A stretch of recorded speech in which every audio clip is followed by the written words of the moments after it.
Hello friends, welcome of GK. My name is Archana और मैं एक एमपीपीएससी के एस्पिरेंट हूँ।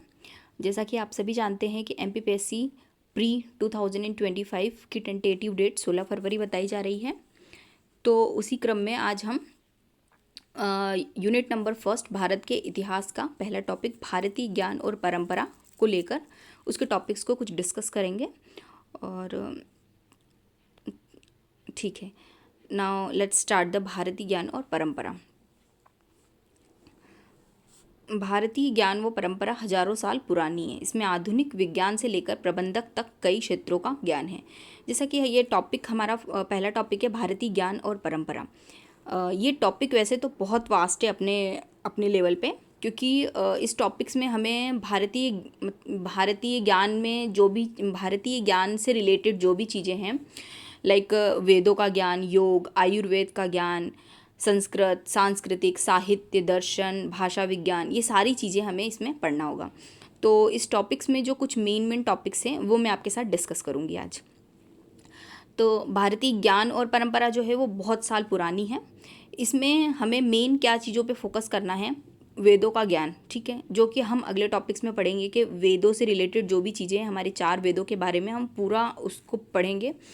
इसके बाद योग का ज्ञान, इसके बाद आयुर्वेद का ज्ञान। आयुर्वेद का ज्ञान के बारे में जब भी हम पढ़ते हैं तो हम चरक, सुश्रुत और धन्वंतरी, इन सब चीज़ों पे फोकस करते हैं, ठीक है। संस्कृत भाषा और प्राचीन भाषा, मतलब भाषा का ज्ञान, जो भी पहले आर्य भाषा आई थी, आर्य भाषा के बाद में आर्य भाषा से लेकर हिंदी भाषा तक जो भी हमारा सफ़र रहा है उस चीज़ को भी हम पढ़ेंगे। सांस्कृतिक और साहित्य, साहित्य हम इतिहास में पढ़ते हैं शुरू से लेकर एंड तक कि किस लेखक ने क्या चीज़ लिखी है और कौन कौन से राजकवि किस किस दरबार में रहे हैं और उनके क्या क्या साहित्य हैं।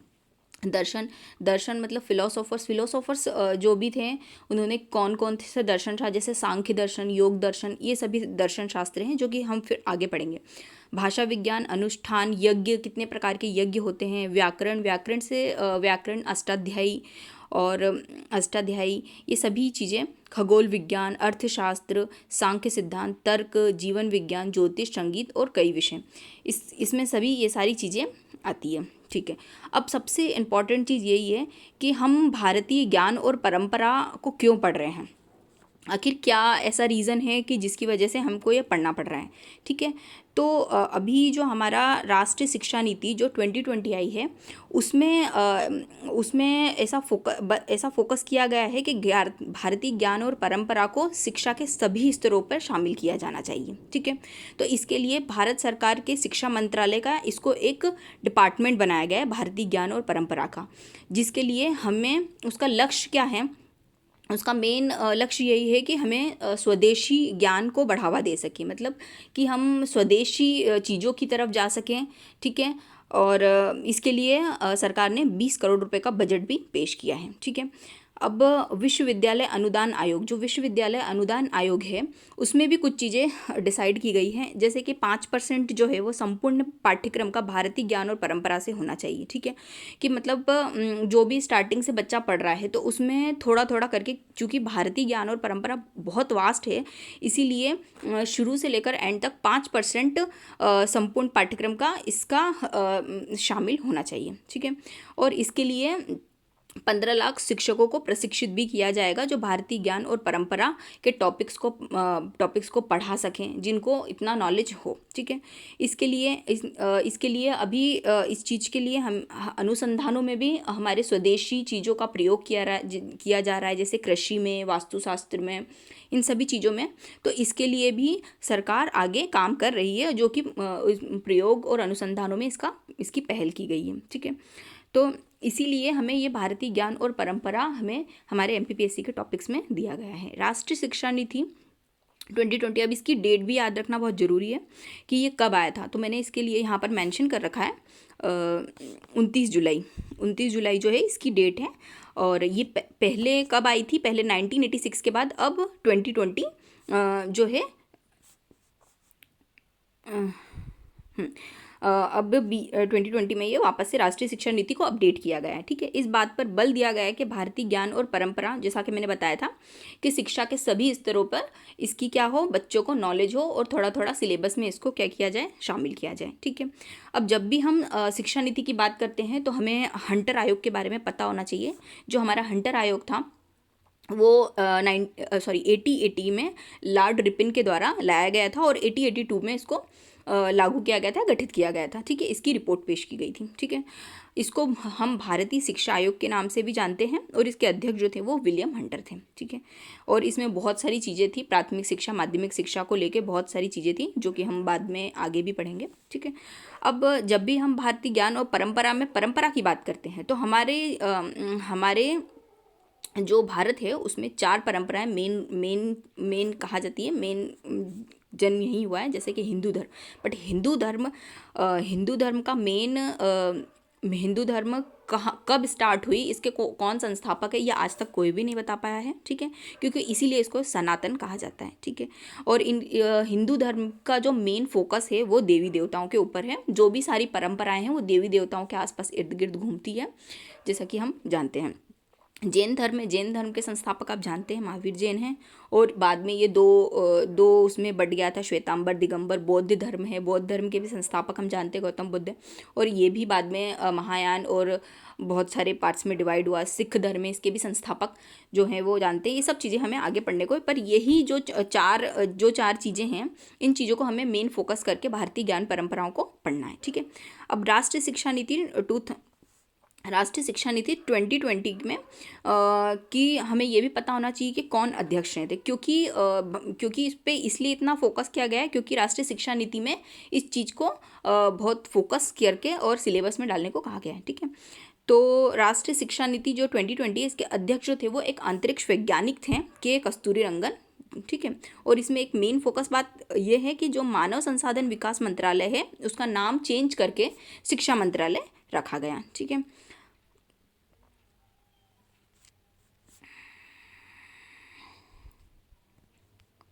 ओके।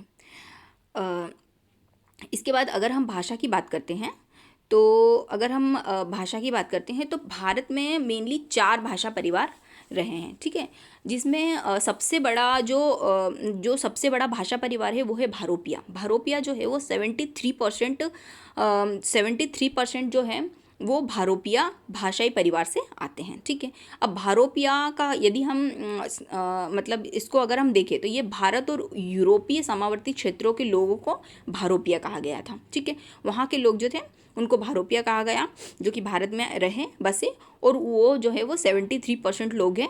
और अब जो हिंदी जो है वो भी हमारी भारोपिया परिवार की ही भाषा है, और हिंदी जो है मेन भारोपिया के अंदर भारत ईरानी आता है और भारत ईरानी के अंदर हिंदी आती है। ठीक है, तो अगर कोई पूछता है कि हिंदी जो है वो किस भाषा से, तो हमें ये पता होना चाहिए कि वो भारोपिया है, और भारोपिया का अगर हम पूछें तो 73% इसका परसेंटेज आपको पता होना चाहिए। ठीक है, नेक्स्ट जो बड़ा भाषा परिवार है वो है द्रविड़ जो है वो 25% लोग जो हैं वो द्रविड़ भाषा परिवार से है। फिर इसके बाद ऑस्ट्रिक 1.3 और चीनी तिब्बती 0.7%। ठीक है, तो ये परसेंटेज भी हमें याद होना चाहिए कि MPPSC में पूछा जा सकता है ये भी। ठीक है, अब अगर हम भाषा के आधार पर भारतीय आर्य भाषा, सबसे पहले हमारी आर्य भाषा आई थी। ठीक है, आर्य भाषाओं के आधार पे यदि हम इसको काल में विभाजित करते हैं तो इसको मेन 3 काल में विभाजित किया जा सकता है, जैसे कि प्राचीन आर्य भाषा, ठीक है, फिर मध्यकालीन भाषा और फिर आधुनिक भाषा जो अभी तक चल रही है हमारी।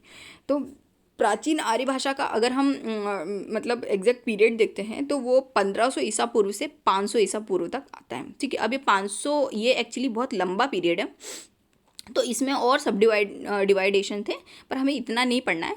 जैसे 1500 को अगर हम करते हैं तो 1500 से लेकर 1800 ईसा पूर्व तक जो भाषा थी वो वैदिक भाषा कही गई थी, जो आर्यों के द्वारा जिसमें वेद लिखे गए थे। ओके, और जो 500 ईसा पूर्व को अगर हम डिवाइड करते हैं तो वो 800 से 500 ईसा पूर्व के बीच में जो है वो लौकिक है।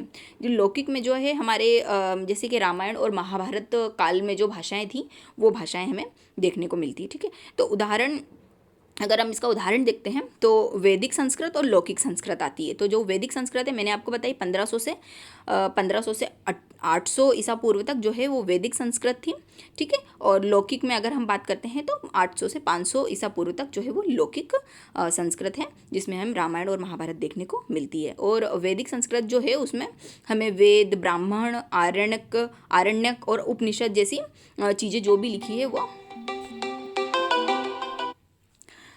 देखने को मिलती है। यार पूरा पढ़ा दिया इसके बाद।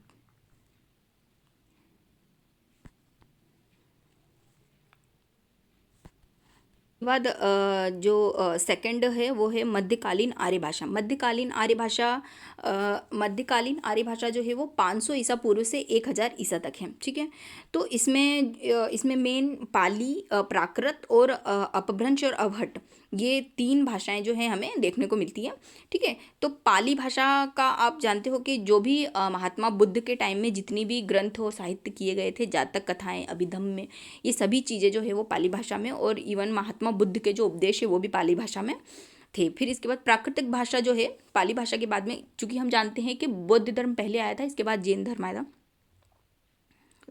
प्राकृत भाषा जो है वो महावीर जैन के उपदेश जो है वो प्राकृत भाषा में मिलते हैं, ठीक है। फिर इसके बाद पाली और प्राकृत का जो एक्चुअली क्या है कि पाली भाषा जो थी वो थोड़ी इजी थी और प्राकृत भाषा थोड़ी सी टफ थी, इसीलिए पहले बौद्ध धर्म को ज़्यादा लोगों ने एक्सेप्ट किया जैन धर्म के मुकाबले, ठीक है।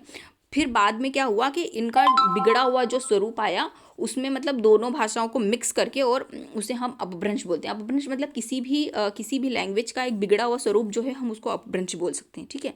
तो अपभ्रंश हर भाषा का अपभ्रंश बाद में हो ही जाता है, क्योंकि उसका जब लोग उसको एकदम एग्जैक्टली एक्सेप्ट नहीं कर पाते हैं तो उसको जैसे कि बोलियों में और इसमें उस चीज़ को जैसे कि वो भाषा बिगड़ जाती है, ओके। तो मध्यकालीन भाषा में हमें अगर पूछते हैं हमसे कि मध्यकालीन भाषा जो है उसमें कौन सी आर्य भाषा थी, तो हम बता सकते हैं कि पाली भाषा और प्राकृत भाषा, ठीक है।